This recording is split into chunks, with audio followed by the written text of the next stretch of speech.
Hello and welcome. My name is Meepolis, she, they, and this is Literally Graphic. And today is another reread and re-review because apparently I'm just feeling super nostalgic right now. This walk down memory lane features Moto Hagio's A Drunken Dream and other stories. Short stories collected are by Moto Hagio and translated by Rachel Thorne, who also wrote the included essay, The Magnificent 49ers, and conducted the included interview with Moto Hagio. This collection was published by Fantagraphics Books in 2010. Content notes for character death, age gap / teacher-student romance, abortion regret, and a suicide attempt. According to Wikipedia, quote, Moto Hagio is a Japanese manga artist who is considered a, quote, founding mother of modern shōjo manga, especially shonen. Hagio rose to prominence in the 1970s as a member of the influential Year 24 group and has been described as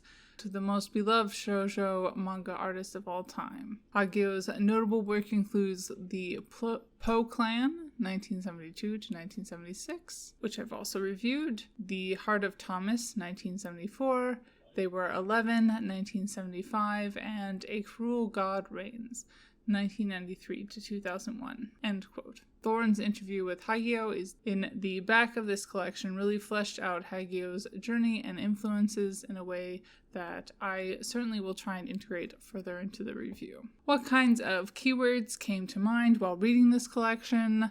Sweaters, outsiders, family, coming of age, and fantastical elements. The Goodreads synopsis is, quote, 40 years ago, the legendary manga artist Moto Hagio reinvented the shōjo girls comics genre with an ongoing series of whip-smart, psychologically complex, and tenderly poetic stories. Here now, in English for the very first time, as the debut release in Fantagraphics Books' ambitious manga line of graphic novels, are 10 of the very best of these tales. End quote. The table of contents does include the copyrights for each of the stories, which I assume is when they were published. Assuming this is the case, we are getting a sampling from across Hagio's career from 1977 to 2008, only a few years before this collection was published. That said, Hagio's style of both art and storytelling retain a quality to them that feels pretty consistent throughout. In a word, even her more recent work retains a fairly classic feel to it that includes, among other things, a lot of very iconic-looking sweaters. In the interview included in this book, Hagio does go into detail about many of the kinds of stories that really interested her growing up, and that had a big impact on who she became as a mangaka. Unsurprisingly, at least after having read this collection, a lot of her inspiration does come from more, quote, Western sources, starting out with what she describes as more stereotypical girl books in elementary school. Example, Louise May Alcott, The Secret Garden, and Anne of Green Gables. Moving on to science fiction. Example, Asimov in high school.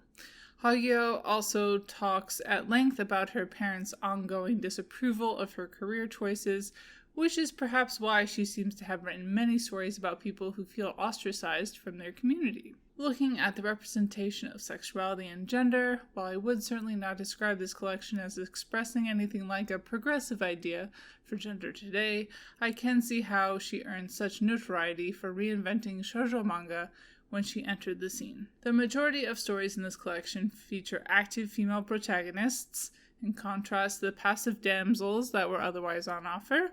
There's also a lot of dark themes explored just beneath the sometimes rather suburban appearance. It also takes what many people would call, quote, women's issues very seriously. As I already said, a lot of this collection deals with outsiders and people who don't fit in, so I do think there's a lot of potential for people to see themselves in it, even if there is not much going on beyond cis heteronormativity. Otherwise, Hagio was also influential in early shonen.